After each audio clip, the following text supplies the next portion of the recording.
അതെ സാറേ, മലയാള സിനിമയുടെ നല്ല കാലം പിറന്നിരിക്കുന്നു എന്നാണ് എല്ലാവരും പറയുന്നത്. വർഷം തുടങ്ങി 6 മാസം തികഞ്ഞിട്ടില്ല. അതിനു മുമ്പ് തന്നെ നിരവധി 100 കോടി സിനിമ, അതുപോലെ തന്നെ 50 കോടി നേടിയ സിനിമകൾ, ഇറങ്ങുന്ന സിനിമകളിൽ ഒരു വലിയ മെജോറിറ്റി ഇത്രയധികം വിജയിക്കുന്ന ഒരു ചരിത്രം അടുത്ത കാലത്ത് മലയാള സിനിമയ്ക്ക് ഉണ്ടായിട്ടില്ല.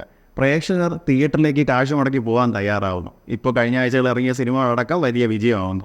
എല്ലാ നിർമ്മാതാക്കൾ happy, directors happy, producers happy, actors happy, theatre ഉടമകൾ ഹാപ്പി. പക്ഷേ പണ്ടൊക്കെ ഈ സിനിമകൾ ഇറങ്ങുന്ന സമയത്ത് അതിനെ ഈ വിമർശനം എന്ന പേരിൽ സോഷ്യൽ മീഡിയയിൽ വലിച്ചു കയറി ജീവിച്ചിരുന്ന ചിലർ ഇപ്പോൾ അത്ര ഹാപ്പി അല്ലെന്ന് തോന്നുന്നു. ഈ സോഷ്യൽ മീഡിയ റിവ്യൂസിനെ പറ്റിയാണ് ചോദിക്കുന്നത്. സാധാരണക്കാരൻ്റെ സിനിമ ആസ്വാദനത്തെ ഈ സോഷ്യൽ മീഡിയ ഫിലിം റിവ്യൂസ് ബാധിക്കുന്നുണ്ടോ? ചോദിച്ചു കഴിഞ്ഞാൽ ബാധിക്കുന്നുണ്ടോ വെച്ചാൽ ഉണ്ട്. കാരണം വെച്ചാൽ ഞാൻ പലപ്പോഴും എൻ്റെ ഒരു സാമൂഹികമായിട്ടുള്ള നിരീക്ഷണം നടത്തും. നേരിട്ട് ആളുകളിൽ നിന്ന് അവരുടെ ഇൻഫ്ലുവൻസസ് അഭിപ്രായം എടുത്തിട്ടാണ്. അപ്പം ഞാൻ അടുത്താണ് കാര്യം പോകുന്നത്. ഞാൻ 1-2 വിദ്യാർത്ഥികളോട് ചോദിക്കട്ടെ, നിങ്ങൾ ഈ സിനിമ കാണുമ്പോൾ റിവ്യൂസ് നോക്കാമേ? എന്ത് റിവ്യൂ നോക്കാറുണ്ട്? അത് നിങ്ങൾക്ക് ഏറ്റവും ഇഷ്ടപ്പെട്ടത് നിങ്ങൾ ഡിപ്പെൻഡ് ചെയ്യുന്ന റിവ്യൂ അശ്വന്ത് പോകാം. അപ്പം പക്ഷേ ഏതോ ഒരു സിനിമ അടുത്തിരിക്കുന്ന മോഹൻലാലിൻ്റെ സിനിമ, ഏതോ ഒരു നമ്മുടെ മോഹൻലാലിൻ്റെ രേക്കോട്ടെ വരുവാനോ? അപ്പോൾ അതിൻ്റെ അശ്വന്ത് ഈ പറഞ്ഞ പയ്യൻ തന്നെ അശ്വന്ത് ഗോക്കിനെ പറ്റി നെഗറ്റീവ് വന്നതിനോട് വലയക്കോട്ട് വരവിനെ പറ്റി ആകുമ്പോൾ അത് ശരിയായില്ല, അത് നല്ല രസമുള്ള പടമല്ലേ എന്ന് പറഞ്ഞു. ഇങ്ങനെ ഉണ്ട്, എങ്കിൽ പോലും പൊതുവേ ഉണ്ട്. അപ്പം ഇനി ഇത് മാത്രമല്ല, അപ്പം കഴിഞ്ഞ ദിവസം ഞാൻ ഒരു സ്ഥാനാർത്ഥി ജയിക്കുമെന്ന് വെച്ചു. അപ്പോൾ എന്നോട് ഒരാൾ വന്ന്, ഈ സർവേ ഒക്കെ പറയുന്നത് അയാൾ 2ാം സ്ഥാനത്തോ 3ാം സ്ഥാനത്തൊക്കെ അല്ലായിരുന്നു. അപ്പം ഈ സർവേകൾ ഒരു ഇമ്പാക്റ്റ് ഉണ്ടാക്കുന്നുണ്ട്. ഈ സർവേകൾ പലതും നമുക്കറിയാമല്ലോ. ഇപ്പോൾ ഏഷ്യാനെറ്റ് ആണ് ഏറ്റവും സത്യസന്ധമായ സർവേ കൊടുക്കുന്നത്, എനിക്കറിയാം. വേറെ പല ആളുകളും സർവേ കൊടുക്കുന്നത് അവരുടെ താല്പര്യങ്ങൾ അതിൽ കയറി വരും. അവർക്ക് ഇഷ്ടമില്ലാത്ത ഒരാളാണെങ്കിൽ അവർ ഒന്നെങ്കിൽ ഈ തോത് കുറച്ച് കാണിക്കും, അല്ലെങ്കിൽ റിസൾട്ട് മാറ്റി, അങ്ങനെയൊക്കെ ചെയ്യാൻ സാധ്യതയുണ്ട്. കാരണം ചില പ്രത്യേക രാഷ്ട്രീയ പാർട്ടികൾ കയറി വരുന്ന ആളുകൾ ഇഷ്ടമില്ല. ഏഷ്യാനെറ്റ് സത്യസന്ധമായി കൊടുക്കുക. മാതൃഭൂമി വലിയൊരു പരിധി വരെ എനിക്ക് തോന്നിയിട്ടുള്ളത് സത്യസന്ധമായി തന്നെ കൊടുക്കാറുണ്ട്. ഏഷ്യാനെറ്റാണ് നമ്മൾ മണ്ണാക്കാരുത് കൃത്യമായി കൊടുക്കുക. അപ്പോൾ ഇത്തരം സർവേകളും അഭിപ്രായങ്ങളും പുതിയ കാലഘട്ടത്തിലെ ഒരു ബാബുത്വം നിർണ്ണയിക്കുന്നുണ്ട്. പഴയ കാലഘട്ടം പോലല്ലേ, നമ്മളെല്ലാവരും ഈ സാധനം കുത്തിക്കൊണ്ടിരിക്കുന്ന ആളുകളാണ്. അപ്പം ഇതിൽ പെട്ടെന്ന് ഇൻസ്റ്റൻ്റ് ആയിട്ട് നമുക്ക് അഭിപ്രായം കിട്ടും. പിന്നെ നമ്മൾ ചിലവാക്കുന്ന ക്യാഷിന് ഒരു മൂല്യം തിരിച്ചു കിട്ടണം നിർബന്ധ ബുദ്ധിയുള്ള ആളുകളാണ്. അതുകൊണ്ട് ഇപ്പോൾ രാഷ്ട്രീയക്കാർ പെട്ടിരിക്കുന്നു. പണ്ടൊക്കെ വെറുതെ ആളുകൾ വോട്ട് പിടിക്കാനും പടർന്ന് പോയി. ഇപ്പോൾ ഒന്നല്ല, കൊള്ളാവുന്ന ആളുകളാണ് സ്ഥാനാർത്ഥികൾ നോക്കുക, അല്ലെങ്കിൽ എനിക്ക് എന്ത് കിട്ടുമെന്ന് നോക്കിയിട്ട് ആളുകൾ പോകാൻ. പണ്ടത്തെ പോലെ ആളുകൾ വരുന്നില്ല. അപ്പം കാലഘട്ടം നമ്മൾ വളരെ ക്യാപിറ്റലൈസ് ചെയ്യപ്പെട്ടു, എനിക്ക് എന്ത് കിട്ടുമെന്നുള്ളത്. കാരണം ക്യാപിറ്റലിസത്തിൻ്റെ ഒരു പ്രത്യേകത. അപ്പം അതുകൊണ്ട് റിവ്യൂസ് സ്വാധീനിക്കുന്നുണ്ട്. ഞാനൊക്കെ തിയേറ്ററിൽ ഫസ്റ്റ് ഡേ ഫസ്റ്റ് ഷോനെ മിക്ക സിനിമ കാണുന്ന ഒരാളാണ്, ഒരു സിനിമ പ്രേമിയാണ്. ഞാനൊരു സിനിമ തിയേറ്ററിൽ നിന്ന് കണ്ട് ഇറങ്ങി വീടെത്തി മൊബൈലെടുത്ത് നോക്കുമ്പോൾ ആദ്യം കാണുന്നത് ഒരു 4-5 സിനിമ റിവ്യൂസാണ്. അതായത് ഒരു സിനിമ തിയേറ്ററിൽ നിന്ന് കണ്ടിറങ്ങിയ ഉടൻ ആദ്യമായിട്ട് റിവ്യൂ ഇടും എന്നതാണ് പലരുടെയും ഒരു പ്രസ്റ്റീജ് ഇഷ്യൂ. ആദ്യം ഇടുന്നവന് കൂടുതൽ വ്യൂസ്, കൂടുതൽ ലൈക്സ്.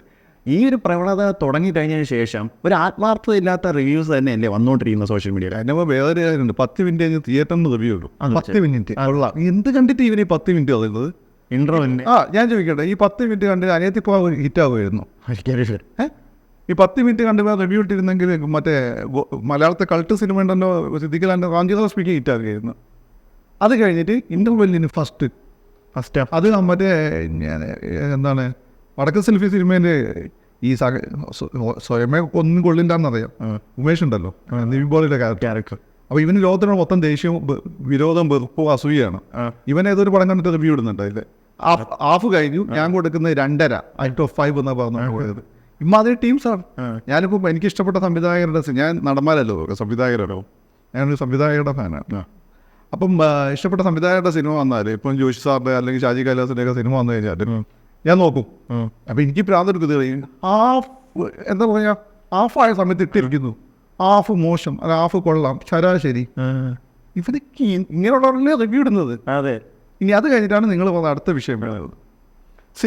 ഒരു സിനിമ ചിലപ്പം പ്രധാനമായിട്ട് നമ്മളിപ്പം പറഞ്ഞിട്ടുള്ള റാംജിറോ സ്പീക്കിംഗ്, ഇത് ചിലപ്പോൾ നിങ്ങൾക്ക് ഫസ്റ്റ് ഹാഫ് കണ്ടിട്ട് ഇഷ്ടപ്പെടണമെന്നില്ല, അല്ലെങ്കിൽ പടം ഫുള്ള് കണ്ടിട്ട് ഇഷ്ടപ്പെടണമെന്നില്ല.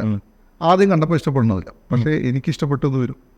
ഉദാഹരണമായിട്ട് മലയക്കോട്ടെ വാലിബൻ എനിക്കിഷ്ടപ്പെട്ട സിനിമയാണ്.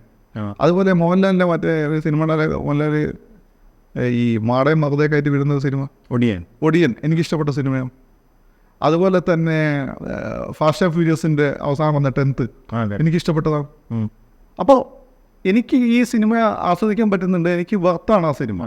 പക്ഷേ ഞാൻ ഈ ജനറേഷനിൽപ്പെട്ട ഒരു പയ്യനായിരുന്നെങ്കിൽ എനിക്ക് ഇഷ്ടപ്പെടുന്നുണ്ടെങ്കിൽ പോലും എന്താ സംഭവിക്കുക, ഞാൻ ഇവൻ്റെ റിവ്യൂ ഞാൻ കാണാൻ പോയില്ല. ഇങ്ങനെ അവധി എനിക്ക് പറ്റിയിട്ടുണ്ട്. അതെച്ചാൽ ഞാൻ ഒരിക്കൽ എവിടെ ഒരു വണ്ടിയിൽ എ സി ഇല്ല ഭ്രാന്തെടുത്ത് നിൽക്കുന്ന സമയത്ത് പൊതുവേ റിവ്യൂ നോക്കാത്ത ഒരാളാണ്. പിന്നെ ഇങ്ങനെ ചിലതൊക്കെ അശ്വന്ത് ഗോക്കൊക്കെ എന്ത് പറയുന്നു, എനിക്ക് ഇഷ്ടപ്പെട്ട സിനിമയെ പറ്റി അശ്വന്ത് ഗോക്കൊക്കെ എന്ത് പറയുന്നത് ഞാൻ നോക്കാറുണ്ട്, അങ്ങനെ നോക്കാറുണ്ട്. അപ്പം അങ്ങനെ നോക്കുമ്പോൾ ഏതൊരു പയ്യെന്ന് ഭാഷ പോയി തല്ലിപ്പൊളി എന്നൊക്കെ പറഞ്ഞുകൊണ്ട് അങ്ങോട്ട് എഴുതിയിട്ടുണ്ട്. ഞാനതുകൊണ്ട് പൊതുവെ ഇംഗ്ലീഷ് പടം തിയേറ്ററിൽ കാണുമ്പോൾ ഉണ്ടാവുക. ഞാൻ തിയേറ്ററിൽ പോയി കണ്ടില്ല.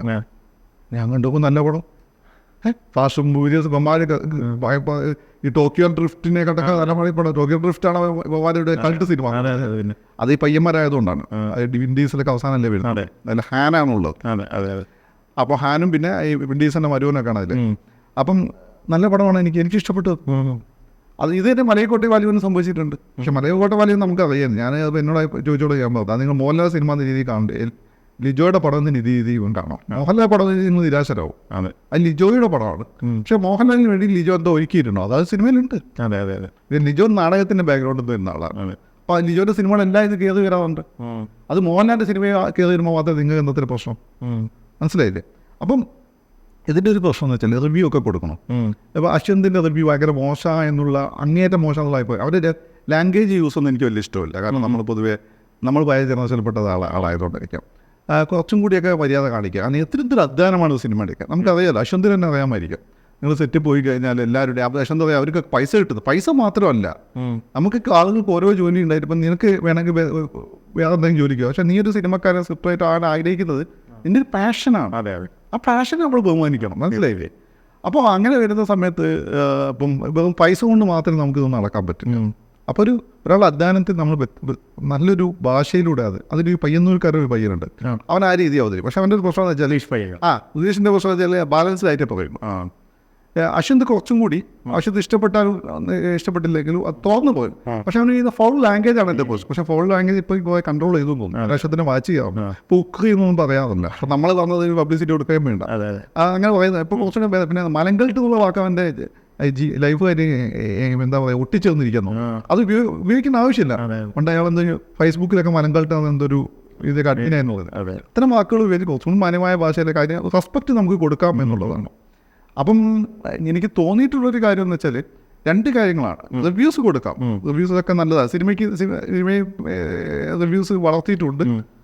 പണ്ടൊക്കെ എന്ന് വെച്ചാൽ ഇപ്പം കോഴിക്കോടൻ ഇവരൊക്കെ ആയിരുന്നു മാതൃഭൂമിയിലൊക്കെ കൊടുത്തിരുന്നു. അതെന്ന് വെച്ചാൽ ഒരു സിനിമ ഒരാഴ്ച കഴിഞ്ഞിട്ടാണ് സിനിമയെ വലിയ രീതിയിൽ സാധിക്കാൻ പോകുന്നത്. അന്നത്തേക്ക് ആളുകളുടെ ഒപ്പീനിയൻ വരും, മൗത്ത് പബ്ലിസിറ്റി വരും. അപ്പോൾ നിങ്ങൾ മോശം എന്ന് പറഞ്ഞാലും ആളുകൾ പോകും, നിങ്ങൾ നല്ലതെന്ന് പറഞ്ഞാൽ ചിലപ്പോൾ ആളുകൾ പോകണമെന്നില്ല. അന്നൊക്കെ എന്ന് വെച്ചാൽ വി ശശി, പത്മരാജൻ, ഭരതൻ, ജോഷിയേട്ടനൊക്കെ വളരെ ഋഷിസാറൊക്കെ വളരെ ലൈവായിട്ട് നിൽക്കുമ്പോൾ ഇവരെ സിനിമകളൊക്കെ നെഗറ്റീവ് കൊടുക്കരുത്. ഈ ആർട്ട് സിനിമകൾ ഗംഭീരം. ഈ ആർട്ട് സിനിമകൾ മിക്കവാറും എന്ന് വെച്ചാൽ കുറേ അടൂർ ഗോപാലകൃഷ്ണ സാറിൻ്റെയും അരവിന്ദൻ സാറിൻ്റെയൊക്കെ സിനിമകളൊക്കെ നമുക്ക് കണ്ടിരിക്കാൻ പറ്റുന്ന സിനിമകളാണ്. പക്ഷേ സാധാരണക്കാർക്ക് എനിക്കറിയില്ല. നമ്മൾ തന്നെ കണ്ടാൽ ചിലപ്പോൾ ആർട്ട് സിനിമ എന്ന അതിൻ്റെ കള്ളനാണയങ്ങളും ഉണ്ടായിരുന്നു. ആ സിനിമ നമ്മളൊക്കെ ഇത് ഉറങ്ങിയുള്ളൂ. അപ്പോൾ അത്തരം സിനിമകൾ ഗംഭീരവും. ഇവരൊക്കെ ഇന്ന് നല്ല സിനിമകൾ തല്ലിപ്പൊളി എന്ന രീതിയായിരുന്നു. പക്ഷെ അത് വലിയ രീതിയിൽ സ്വാധീനിക്കില്ലായിരുന്നു. അത് ഇവർക്ക് ഈ ഫിലിം മേക്കേഴ്സിന് വിഷമം ഉണ്ടാവുമെന്നല്ലാതെ പിന്നെ ഈ ശശി ചേട്ടനോ ജോഷി സാറിന് വിമാനം മൈൻഡ് ചെയ്യാവില്ലായിരുന്നു. അവരവരുടെ സിനിമയായിട്ട് മുന്നോട്ട് പോകും. ശരി, നല്ല അത്രേ ഉള്ളൂ. ഈ വ്യൂവേഴ്സിന് സ്വാധീനം. പക്ഷേ ഇത് എന്താ പ്രശ്നം എന്ന് വെച്ചാൽ നിങ്ങളൊരു സിനിമ ഇറങ്ങിക്കഴിഞ്ഞ ഉടനെ ഇത് കൊടുക്കുകയാണ്, അത് വ്യൂവേഴ്സിനെ സ്വാധീനിക്കും.